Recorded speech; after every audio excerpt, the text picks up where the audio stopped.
Shalom, selamat pagi anak-anak. Ibu harap semua anak-anak dalam keadaan sehat. Untuk anak-anak yang sedang lemah tubuh, Ibu berdoa supaya kita semua kembali sehat dan kita bisa kembali belajar tatap muka di sekolah. Tetap jaga kesehatan dan lakukan prokes selama ada di rumah. Nah, hari ini kita akan memulai kembali anak-anak pembelajaran kita secara daring. Ibu harap anak-anak semua tetap semangat ya dalam belajar.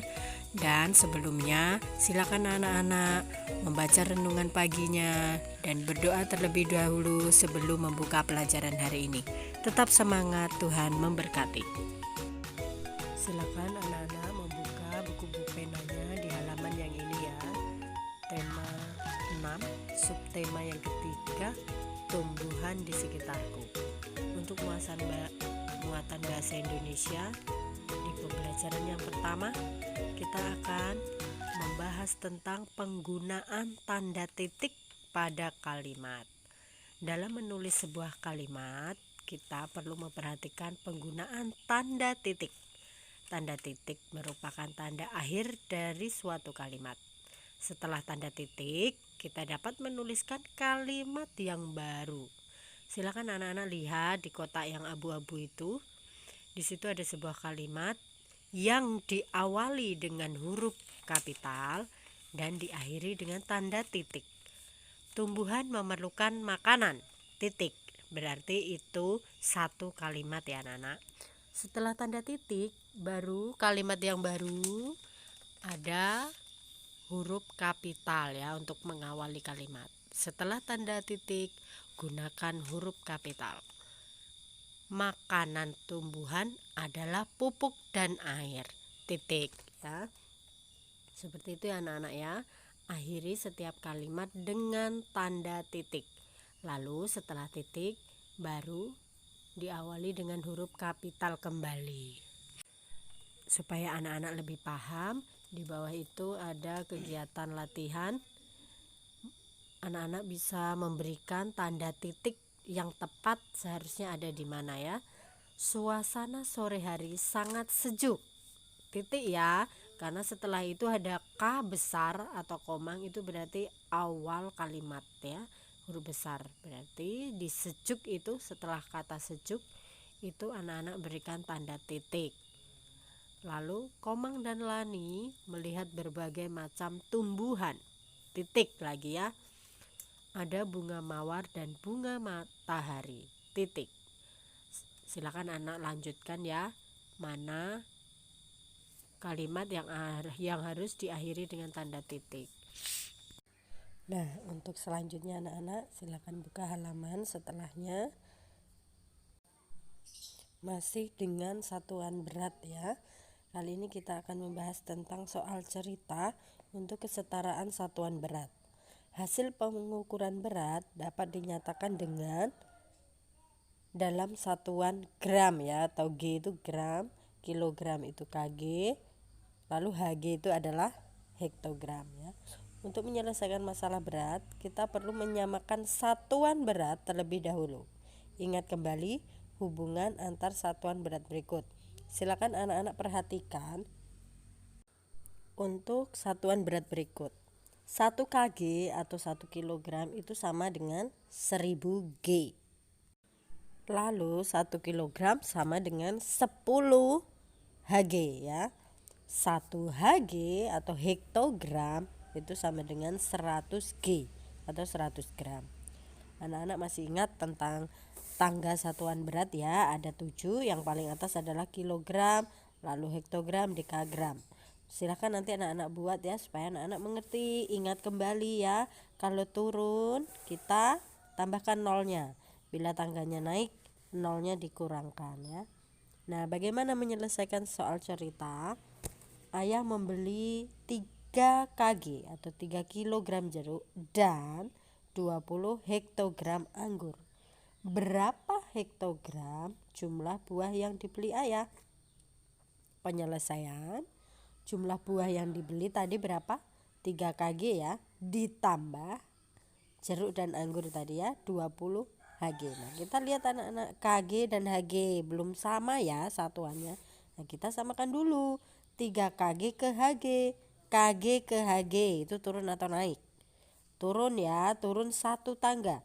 Berarti kita tambahkan nolnya 1 di belakang 3 menjadi 30. 30 hektogram ditambah 20 hektogram. Nah, sudah sama ya satuannya Hg dan Hg. Lalu langsung saja kalian tambahkan. 30 ditambah 20 adalah 50 hektogram. Jangan lupa satuan beratnya Hg ya. Seperti itu ya anak-anak. Untuk penyelesaian kalian rubah dulu satuan beratnya. Untuk lebih paham, di bawah itu ada latihan. Nanti kita akan kerjakan ya. Silakan anak-anak melatih di rumah supaya lebih mengerti. Ibu akan tambahkan video penjelasan matematikanya ini ya, supaya anak-anak lebih paham. Nah, anak-anak, Ibu akan coba memberikan bagaimana contoh cara penyelesaian untuk latihan yang ini ya. Ada nomor 1, 2, lalu 3, 4, dan 5. Nanti kalian silakan mengerjakan untuk 2, 3, 4, 5 ya. Yang nomor 1 Ibu akan berikan contohnya. Sebelumnya kita akan baca bersama-sama dulu soal nomor 1. Ibu membeli 3.000 gram jeruk dan 2.000 gram manggis. Lalu pertanyaannya, berapa kilogram jumlah jeruk dan manggis yang dibeli ibu? Nah, anak-anak, kira-kira ini diapakan cara pengerjaannya anak-anak? Dijumlahkan atau dikurangkan? Ya, di sini ada kata-kata jumlah, berarti harus ditambah ya, harus ditambahkan. 3 gram jeruk ditambah 3.000 gram jeruk ditambah 2.000 gram manggis. Lalu nanti kita rubah menjadi kilogram. Jadi penyelesaiannya seperti ini anak-anak. Kalian buat dulu seperti ini latihan soal. Lalu nomor 1 penyelesaian seperti contoh yang ini ya. Jumlah jeruk dan manggis kita tulis dulu di sini karena tadi pertanyaannya berapa kilogram jumlah jeruk dan manggis. Penyelesaian titik 2. Jumlah jeruk dan manggis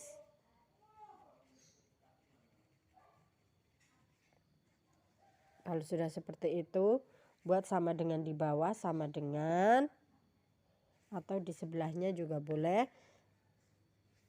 Tadi berapa jeruknya?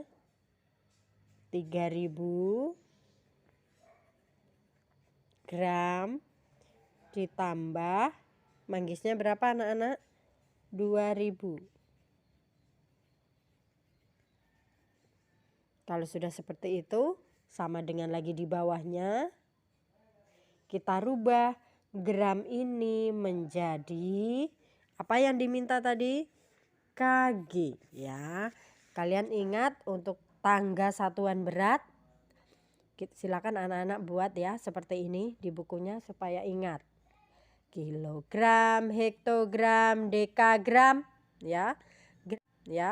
Gram, desigram, sentigram. Yang terakhir miligram. Kalau naik itu dibagi, kalau turun itu dikali. Ingat ya lagu kita. Kalau naik nolnya kita kurangkan, kalau turun nolnya ditambahkan ya. Nah, sekarang kita lihat gram ke kilogram, naik atau turun ya. Mana gram ini? Lalu kilogram, oh di atas. Berarti naik berapa kali anak-anak? 1, 2, 3. Naik 3 kali ya. Berarti nanti nolnya kita akan hilangkan atau kurangkan 3 ya. 1, 2, 3. Kita hilangkan nolnya 3. 1, 2, 3 ya kita coret. Berarti menjadi 3 Kg. Seperti itu ya anak-anak. Ditambah ini juga dirubah. Gramnya menjadi Kg. menjadi, kita coret menjadi 2 kg. Sama dengan, langsung kita tambahkan. Karena sudah sama satuan beratnya, 3 ditambah 2. Berapa anak-anak 3 tambah 2? 5 kg. Ya, seperti ini ya anak-anak ya. Untuk nomor 1. Nah, silakan anak-anak lanjutkan yang nomor 2, 3, 4, dan 5. Nanti hasilnya silakan difoto dan dikirimkan melalui WA. Oke, selamat belajar anak-anak. Tuhan memberkati. Selanjutnya, apakah anak-anak sudah membaca tentang mengenal karya seni 3 dimensi? Kita lihat anak-anak di muatan SPDP, karya seni 3 dimensi ya. Ini adalah contoh karya seni 3 dimensi. Kita lihat di situ ada bentuk bunga. Karya 3 dimensi itu memiliki panjang, lebar, dan tinggi ya. Karya 3 dimensi juga memiliki isi dan ruang ya. Karya 3 dimensi dapat dilihat dari sisi depan, belakang, samping maupun atas ya. Karya 3 dimensi memiliki unsur-unsur yaitu titik, garis, bidang, dan bentuk, juga warna, serta bentuk permukaan atau tekstur. Kita lihat di sana bunga yang terbuat dari apa itu anak-anak? Plastisin ya. Coba apalagi ya contoh karya seni 3 dimensi. Dia itu bisa dilihat dari depan, belakang, samping ya. Lalu dia itu memiliki bentuk, warna, garis, ada titik, dan bentuk permukaan. Selain contoh yang digambar seperti patung ya anak-anak, itu adalah contoh 3 dimensi ya. Patung yang terbuat dari tanah liat, lalu guci ya yang dibuat dari tanah liat juga. Itu adalah contoh-contoh karya 3 dimensi ya. Dia dibentuk, bisa dilihat dari sisi mana saja. Itu adalah contoh karya seni 3 dimensi yang memiliki panjang, lebar, dan tinggi. Contoh lain tadi seperti patung ya anak-anak, patung, lalu guci, lalu vas bunga yang terbuat dari tanah liat, kemudian bentuk-bentuk yang lain dari plastisin ya. Selanjutnya anak-anak di halaman 144 di pembelajaran yang kedua masih tentang aturan ya. Aturan itu adalah sesuatu ya yang harus dilaksanakan atau dilakukan. Nah, ini ada contoh aturan saat jam istirahat di sekolah ya. Menjaga kebersihan lingkungan sekolah saat makan. Nah, itu adalah contoh aturan yang ada di sekolah kita waktu jam istirahat ya. Semua aturan di sekolah itu dibuat untuk mengatur semua kegiatan di sekolah, termasuk kegiatan siswa saat jam istirahat. Nah, itu ada lagi contohnya, ada 5. Coba kita baca bersama-sama. Sambil anak-anak di rumah juga ikut membacanya ya. Yang pertama apa itu? Saat bel istirahat, siswa meninggalkan kelas dengan tertib. Ya, ada anak-anak kalau ibu suruh ke kantin itu bergiliran, tidak boleh lari-lari ya, tertib, tidak boleh ribut nanti bertabrakan. Lalu saat istirahat, siswa tidak keluar dari lingkungan sekolah. Nah, kita tidak boleh jajan di luar sekolah ya, harus di dalam kantin saja. Lalu yang ketiga, saat jam istirahat, siswa harus menjaga kebersihan. Nah, ini juga sangat penting. Kalau ada bungkus bekas jajan dibuang ke tempat sampah ya, tidak boleh masukkan dalam laci meja ya, akan membuat apa? Sarang nyamuk. Kelasnya kotor ya, tidak bersih. Siswa bermain dengan memperhatikan keamanan. Maksudnya di sini saat kalian bermain, karena kita sedang pandemi, jadi anak-anak tidak boleh ya bermain di lapangan. Jadi biasanya kita bermain harus memperhatikan keamanan, maksudnya lari-lari, hati-hati di lapangan saat bermain, saat kejar-kejaran ya tidak boleh, supaya apa? Tidak bertabrakan dengan teman atau kalian bisa terjatuh. Lalu yang kelima, kembali ke kelas dengan tertib setelah bel tanda istirahat selesai berdering. Jadi kita ada bel istirahat dan bel masuk ya anak-anak. Jadi saat istirahat sudah selesai, anak-anak kembali ke kelas, tidak lari-lari, tidak bertabrakan, harus dengan tertib ya. Ini contoh ya, ada 5 contoh aturan saat istirahat di sekolah. Selanjutnya anak-anak di halaman 145, di situ ada latihan soal ya. Kita akan bahas bersama-sama saja. Nanti silakan anak-anak mengisinya langsung di bupenanya ya. Sebelumnya coba anak-anak perhatikan, yang ini ibu kepotong ya gambarnya, coba anak-anak perhatikan di bukunya. Di halaman 145 ada sebuah gambar seorang anak ya. Kira-kira apa yang dia lakukan itu, coba anak-anak perhatikan. Lalu yang nomor 1, apa soalnya? Tuliskan aturan-aturan saat jam istirahat di sekolahmu. Coba anak-anak sebutkan, mungkin 3 saja ya, aturan yang ada di sekolah kita.